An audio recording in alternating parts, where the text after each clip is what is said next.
Hey, good morning, everybody. It's Steve here from Steve's Vintage Model Builds, coming to you today from the Philippines. Hi, how are you? Hope everyone's well. Excuse me. Having some trouble with the camera on my laptop, so here we are with the phone. So I apologize if there's certain anomalies, bloopers, whatever the case may be. I do my best, which is often inadequate, but I do my best. Yeah. So, anyways, today I'm going to talk about Syria.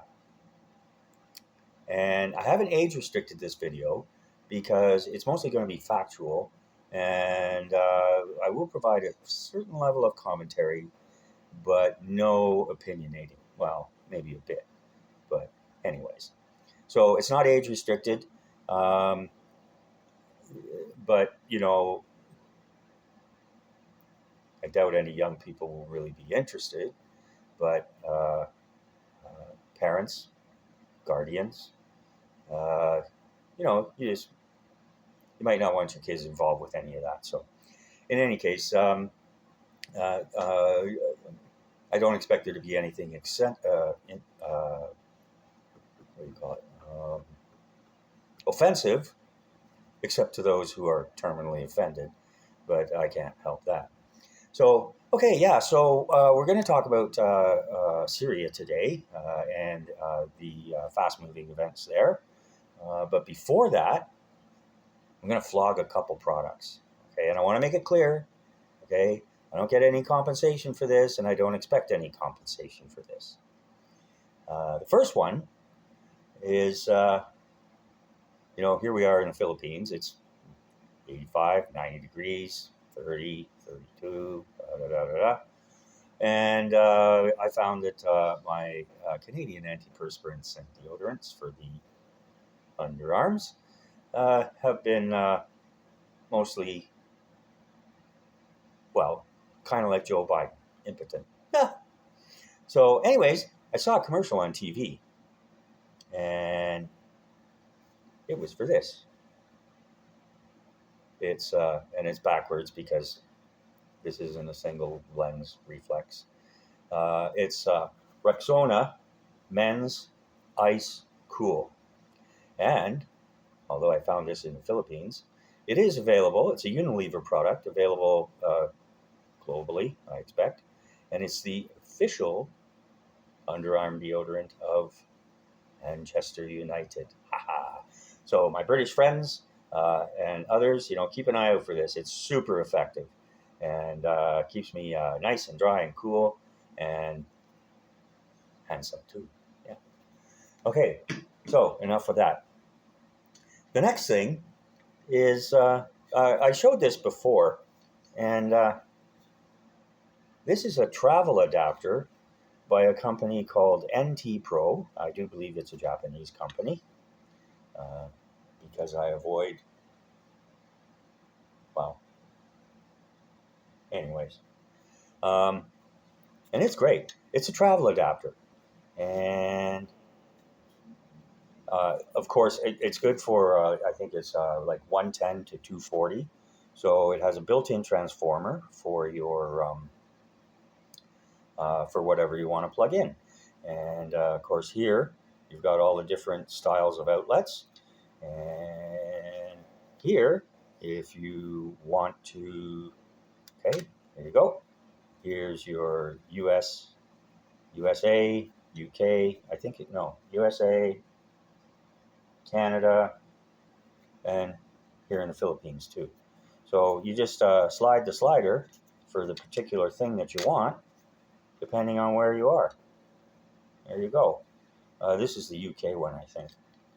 And this is for the EU. So that's really handy. And on the other side here, yeah, like I said, you've got all your different, you can plug any kind of plug into this pretty much. And there's another one on this side for something that might be extra obscure. And it also has 4 USB ports. Not sure, 2, US. I think these. I don't know. These are USB 2s, and this is a USB 3. I think. Uh, so yeah, NT Pro, a great product. Obviously, kind of compact. So if you're traveling abroad, uh, where either the voltages or the style of plugs are different, great product. We've used it since we came over here. I'm going to adjust a bit here because there, get behind the light.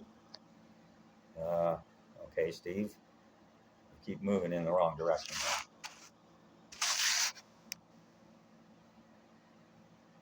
Okay, we're going to go with the profile view. How's that? Okay. All right. So yeah, Syria. Lots going on in Syria. Oh boy, oh boy. The Russians have been kicked out.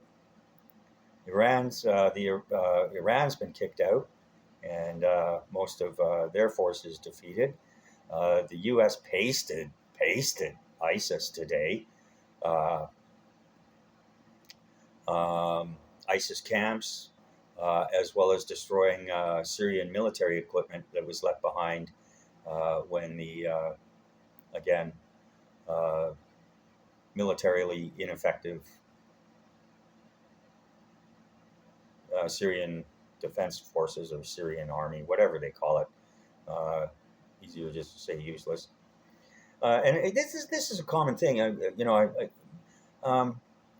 look at places like Syria and Iran, where the regular military is actually very weak, um, because, and the reason for that is the leadership wants it to be weak. Iran uses Iran, Syria, all these types. They tend to, all they care about is maintaining their power.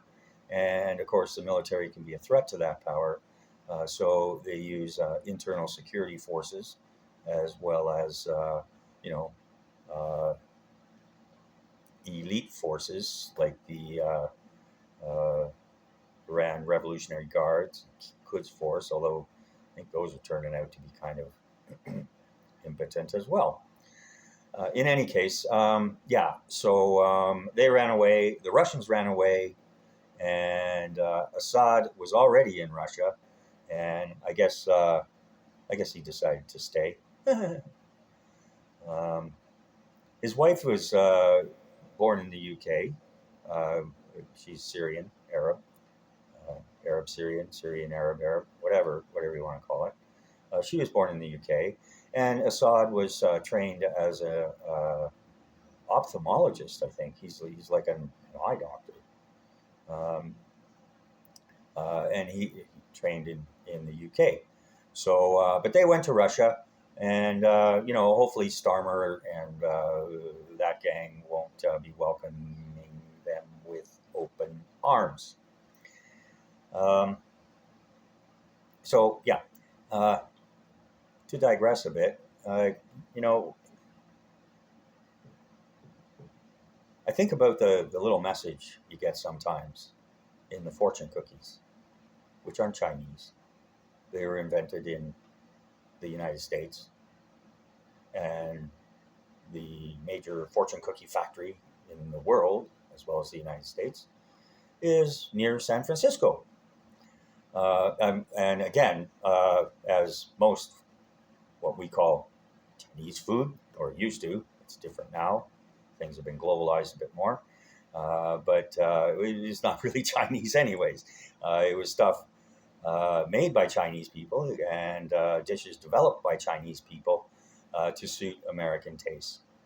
And in places like San Francisco and stuff, you couldn't go more than 3 or 4 doors without a chop suey house.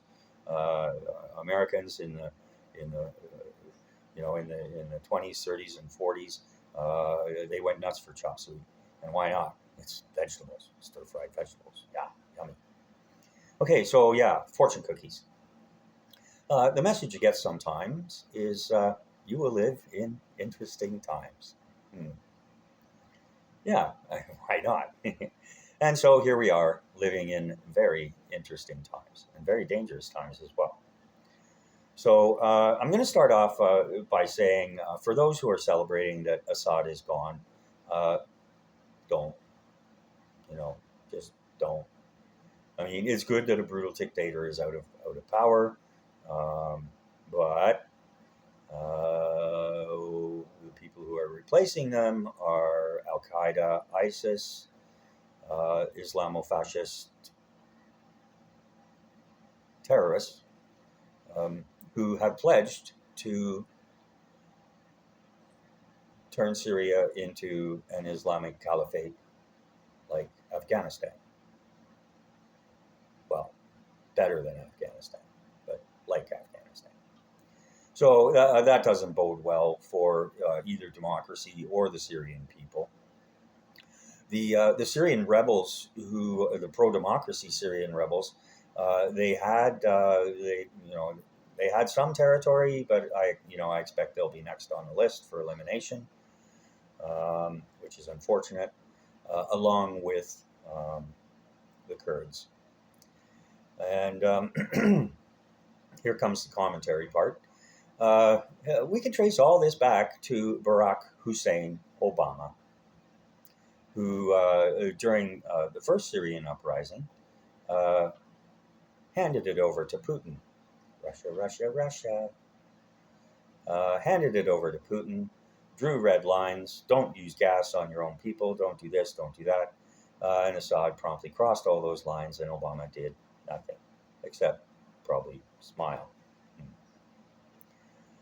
So, yeah, don't celebrate.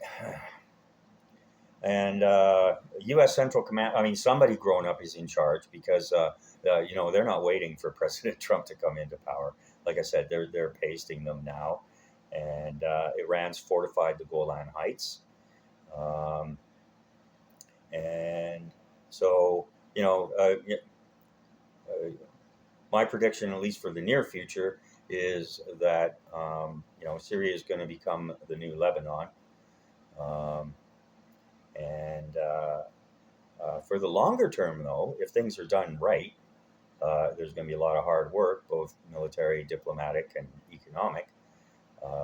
But if it's done right, then I think at least we'll see a strong and democratic Lebanon.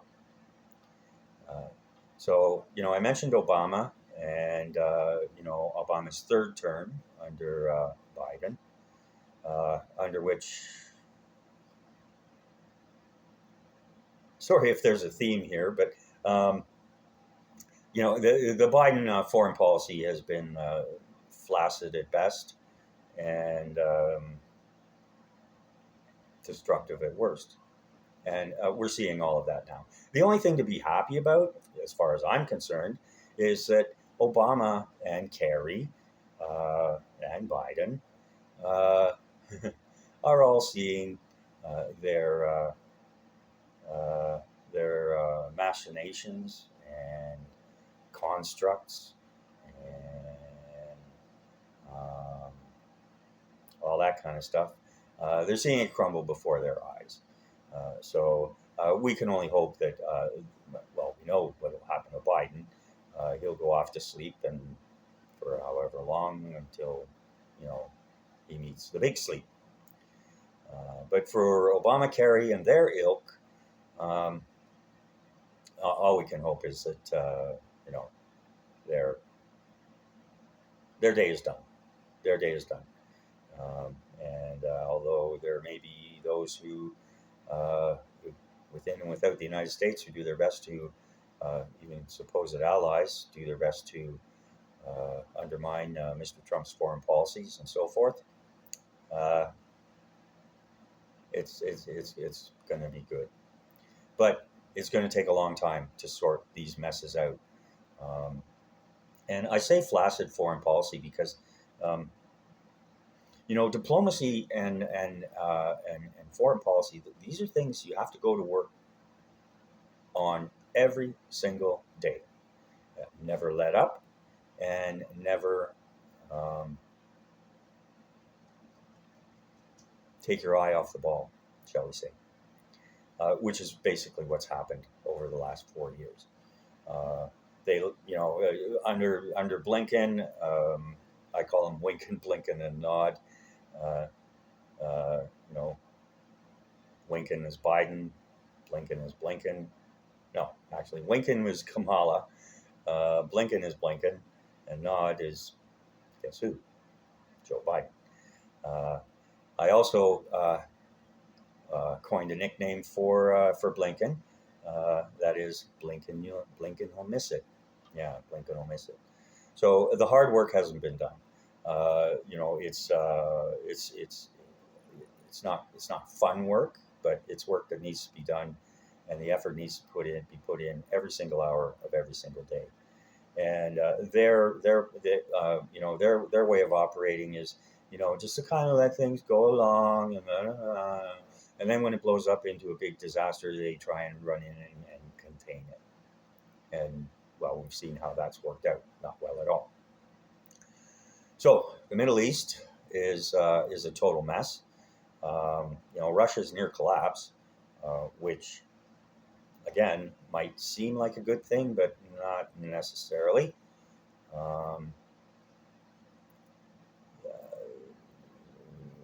Except to satisfy the people's feelings of Schadenfreude. And of course, there's China in the background, which is basically just kind of sitting back and letting it all happen. I mean, of course, they're doing their meddling, but for the most part, they are. They're not. Although they've assisted Putin in his war of illegal aggression against Ukraine, by sending him cheap military equipment. They're basically standing back. And I discussed this before in a previous video. It's a bit kind of ancient history now, but back in the 19th century, 19th or early 20th century, I can't remember which.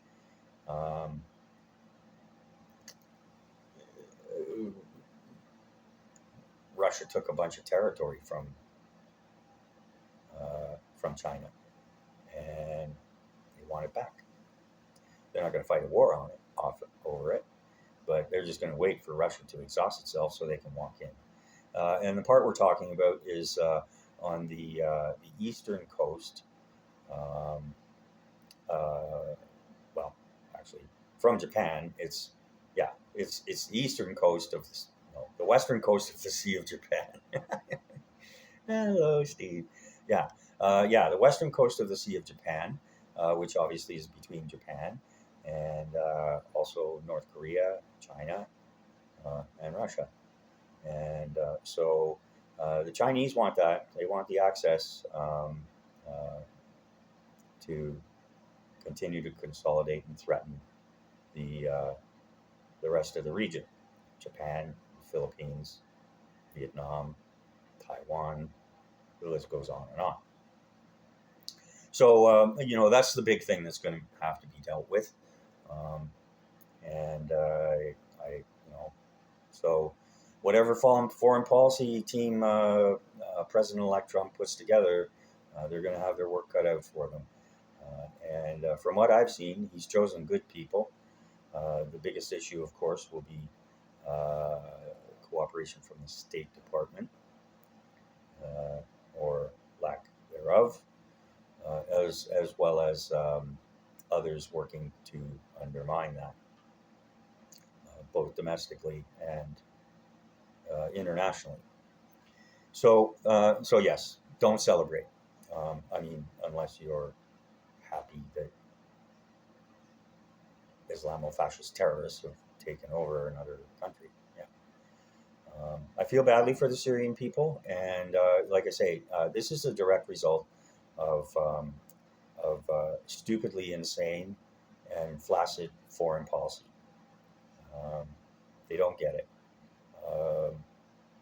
Like it or not, to a certain extent, the USA is the world's policeman. The USA is, and the President of the United States is, and should be, the leader of the free world. And particularly in the last 4 years, we've seen what happens when that ball is dropped. So, they've got a lot of work to they got to hit the ground running, and I do believe they are. The good news is, CENTCOM in particular is all in for the kind of robust policies that Mr. Trump has indicated he will be bringing in, and we've seen that today. So whoever the grown-ups are that authorize this kind of stuff, because CENTCOM can't just do it on their own. But for 4 years now, these ISIS and Al Qaeda type groups have, they've been harassing and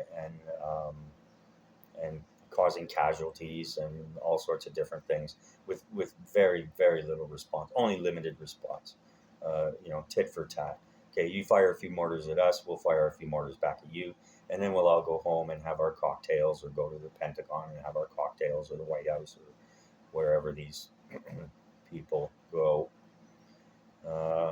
and pat them all themselves on the back for doing a good job. So, for those who don't like the robust exercise of U.S. foreign policy, get over it. Get used to it. Okay, so so we talked about Obama, Barack Hussein Obama, and the other thing is lack of support for the opposition in Iran, which there's a lot of opposition in Iran, and I have to say both Republican. Previous Republican administrations, along with Democrat ones, they've really failed the Iranian people. So we're coming up to 25 minutes here, and I'm just going to wrap it up a little bit. The last thing I want to talk about, in more ways than one, the last thing I want to talk about is Turkey. Now, our British and Australian friends will certainly be familiar with a name of Gallipoli and a particular geographical feature called the Dardanelles. Now, Turkey's a major power over there, and they have very high strategic importance. Not only the Dardanelles, which they straddle both the Black Sea and the Mediterranean. So, and of course, the Dardanelles is how you get from the Mediterranean into or out of the Black Sea, which was created as a result of the Great Biblical Flood, so they think, when the Bosporus Shelf collapsed. And so, but we're not going to get into biblical stuff. But that's geographical history. That's what they think. The stories of the Great Flood come from when the Bosporus Shelf collapsed, and a whole bunch of water from the Mediterranean, which used to be a whole lot bigger, flowed into that area. So back to Turkey. And James Bond's fans will know from the old movie, the Sean Connery movie. Turkey has always been a master, regardless of who's in power. They've always been masters of playing both sides. They are a NATO member. They do have nuclear weapons, not that many, about a score, about 20, which is enough. But one's enough, depending on what you want to do. So they do have nuclear weapons. They are a NATO member.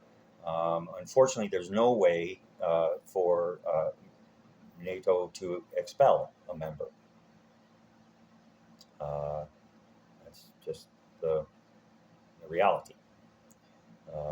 Nothing is mentioned about it in the charter, other than to say that member nations can voluntarily withdraw. Now, that doesn't mean to say that other pressures couldn't be put on them. That is, economic sanctions, stopping any type of military cooperation, um, sharing of information, et cetera, et cetera, et cetera. But particularly in the last few years under Erdogan, they've gravitated much more towards China and Russia. Um, they you know they purchased the um, well now to be shown almost useless S-400 system as opposed to a US system. And quite recently, after practically begging for years to be authorized to upgrade their F-16 fleet, they decided that they're not going to do that. They're not going to. They're going to try and do it with their own upgrade packages, which I doubt will be very successful, as well as purchasing Su-25s and whatever that other Chinese fighter is. Neither of which are, for various reasons that I won't go into now. Neither of which can match the F-16. Certainly not the F-22 or the F-35. I mean, that's just the facts. So, and of course, it all comes down to you can have the machine, but you need the people to operate the machine. And again, as we've seen in Ukraine with Russia, they're not too good at that. They got nobody left, and they have no manufacturing capability to produce them to send them to Turkey. And the Chinese fighter, I can't remember what it's called. Um, Others who are more on top of that kind of thing can let me know. Yeah, it's not bad. I'm not saying it's bad, but there's a lot of problems with the avionics, a lot of problems with maneuverability, and so on and so forth. So they're not there yet, and still far behind what the U.S. can produce. And of course, engineer Scotty keeps me informed. My buddy over at Lockheed Martin, Boeing and McDonnell Douglas, they kind of, but hopefully now the DEI madness is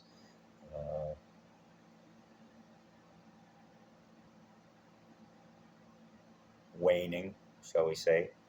Um, Hopefully that's going to change. But the fact of the matter is that companies can only hire what schools produce. And the way it is now in the United States, as well, um, Musk and SpaceX, they get the best of the best. And close behind that is Lockheed Martin. And unfortunately, McDonnell Douglas Boeing has been left with the leavings. Grumman, they've always kind of been the poor semi-orphan child. But in any case, Northrop Grumman's still a great company. So that's about it. That's all I got to say. There'll be a lot of stuff going on. We can expect to see a lot of military action, both from Israel as well as U.S. CENTCOM, dealing with what's going on here. And so I'll be back as events warrant. I'm on vacation now, going to Japan a week from today. Yay! There will be videos. I've taken some videos. I haven't published much, just a couple little short things, because to be honest, I'm too busy having fun to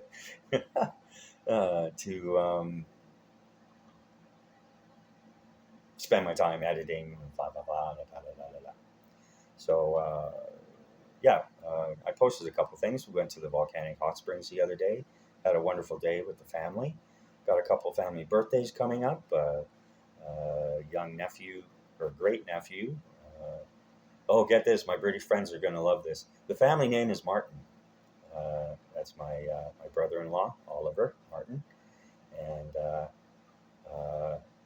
grandnephew's name is Royce Aston Martin.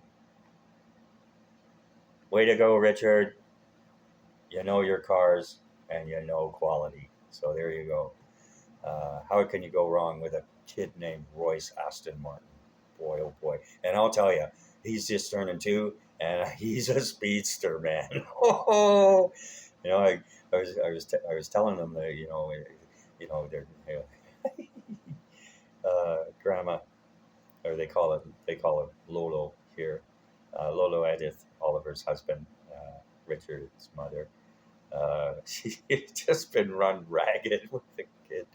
And I said, yeah, we call it the terrible twos. They're finding their legs, they're exploring everything, they're pushing all the envelopes. So, but he really is a joy. And so we got his birthday coming up, and then nephew Ron, the youngest son of Oliver and Edith, had his birthday yesterday. That's when we went to the Evia Lifestyle Center in Las Piñas, Metro Manila. Put up a short video on that. Boy, quite a place. 120,000 square meters. We only covered a small part of it. We had teppanyaki for lunch, wagyu steak. Oh, it was so good, so good. And of course, the tradition here in the Philippines is when it's your birthday, you buy for everybody else. Yeah, so you have to treat everybody else to lunch or dinner when it's your birthday here in the Philippines. And we're very proud of Ron. He just turned 26, and he's an air traffic controller with aspirations to be a pilot. And all 3 of their boys are absolutely brilliant. Both Richard and Ralph, they have graduate degrees in technology. Richard's Richard's a microelectronics engineer, and right now the company he's with, he does that, but he focuses mostly on software development. And Ralph, the middle boy, he's hardware and infrastructure is his specialty. So he's not working in that field now. He he does buy and sell of vehicles, and he does very well at it. So yeah, that's a little bit of family stuff. And so I want to thank everybody. I'm up to 527 subscribers now. I appreciate everybody's time and patience and tolerance. I know I'm not to say I'm not the best producer of YouTube content is a massive understatement. But it's I'm very thankful that some people appreciate what I'm doing. All right, so that's it for today. I'll post some more stuff. The family they went to do some other kind of business here, so I was by myself today. So rather than getting myself into other kinds of trouble, I decided to do this. So hope you've enjoyed it, and feel free to leave comments. And if you have any questions, I'm more than happy to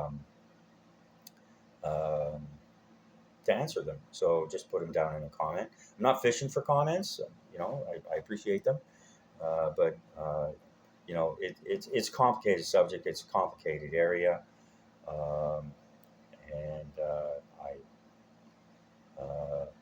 all modesty aside, or some modesty aside, I do have a fair degree of knowledge regarding these matters. So, all right. So, thanks to everyone. Special shout out to Zinzan, Peter Oxley, and Mihart, Sue, and of course Paul and Richie, all the gang there. So, I was glad to be able to join in with the Saturday live stream. It was 4:30 in the morning here. We're over our jet lag, but still waking up early. And the roosters start to crow about 5. But yeah, life is good. Very, very good right now. All right. So thanks again to everyone. And again, if you have any questions or comments, feel free to put them in. And you can always email me with PM. And I'll be also adding something to my Substack. Although, like I say, I'm having too much fun to deal with that kind of stuff right now. All right, so thanks again, and hope everyone has a great day. It's nice to be 8 hours ahead of the UK instead of behind for a change, and we're 13 hours ahead of the west coast of North America. So,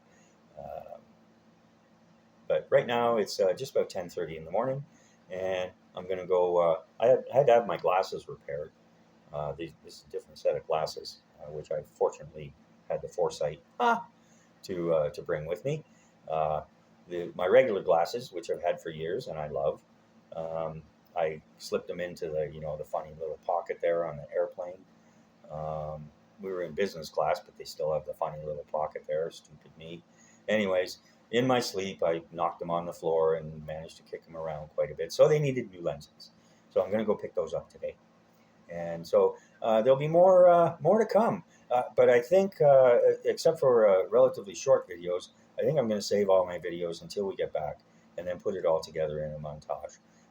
But I will be doing timely videos, some timely videos in Japan, especially the visit to the Tamiya mothership.